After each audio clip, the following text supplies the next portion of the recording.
Welcome to Modern Motoring. I'm Jay. I'm with the 2025 refreshed BMW 330i xDrive. Yes, it's snowing. Yes, it's the middle of April. It's been snowing for a few hours, and that's what spring is like in my part of the world. Some days it's 20 degrees and clear, and some days it's just this. So let's talk about what's new with the 2025 330i. We'll go through perks, quirks, irks. We'll go through pricing and competition, and that'll wrap us up. So still carries the same 2-liter turbocharged 4-cylinder engine, 255 horsepower, 295 pound-feet of torque, 8-speed automatic. xDrive means they're all-wheel drive, and it runs with a 48-volt mild hybrid.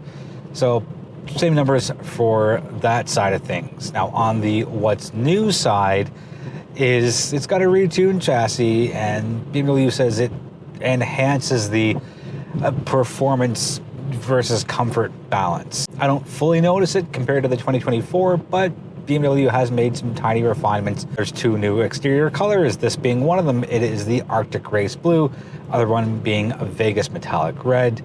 There's new wheel designs. There are 2 new steering wheel designs. I kind of like it. It's got the flat bottom, easier for ingress and egress. Still nice and thick and really comfortable to hang on to. And there are some new interior trim choices. So very light on the refresh side of things. Nothing really substantial on the design elements. Starting with the perks side, it is wonderful to drive. Yes, it's one of only 2 offerings in the 3 Series lineup, not counting the M3. And the 255 horse, 295 pound-feet of torque, that is plenty for everyday driving. I've had no issues in feeling underpowered or underwhelmed by this B48 engine. It does exactly what you want it to. It's fairly quick and snappy and peppy. If you are looking to get into the BMW family and you want a sedan and you don't want to go all in on the M340i, I don't think there's any sense of disappointment here in the 330i. It just does it so well. It's planted, again, it's very responsive. That 48-volt mild hybrid definitely smooths things out a little bit. Straight ahead twists, turns, city streets, slower streets, back roads, highways. I've had a pretty solid week here in this, and I'm not sure if you saw the last video I did where we had a base Corolla.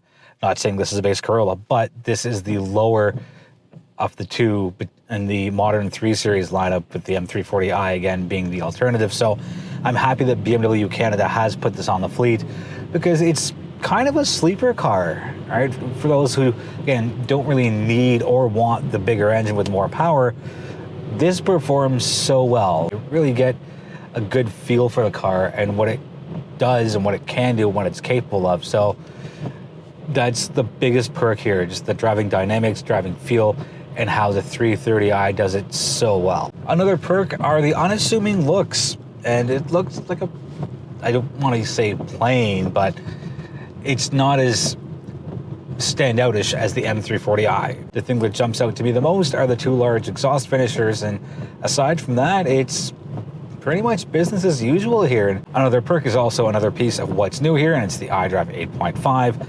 I will always enjoy the option between using the touchscreen and the rotary controller. I mentioned it before in the M240i review, and I think almost every other BMW review I've done.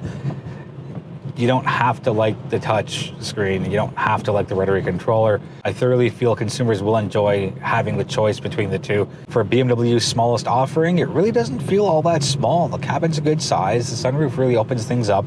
The lighter color of the interior here definitely helps to that, but I think even if there was no sunroof and there was an all black interior, it would still carry that feeling of being bigger than it is. And that absolutely helps out to further enjoy the driving experience here. On to the quirk side of things. With this steering wheel, there is a center stripe, but it is black and you can barely notice it. And I don't know why BMW didn't make it in red or blue or any other color than black, but it's here, it's part of it, and it adds a small, tiny flair of that athleticism and performance side of things. Fuel consumption is a surprising quirk here because with the 330i, it's 8 liters per 100 kilometers. And you'd think with the M340i, with that big old B58 3-liter turbo 6-cylinder, it'd be a lot higher, but no, it's only 8.2 liters per 100 kilometers. On the Irks side, there's really not much. The two ones for me are the HVAC system being all screen-based, and I don't think I'll ever like that. So it's kind of a redundant Irk that's not specific to this vehicle, but more so to almost the entire industry. And the second one is in 2024, there was a 330e plug-in hybrid.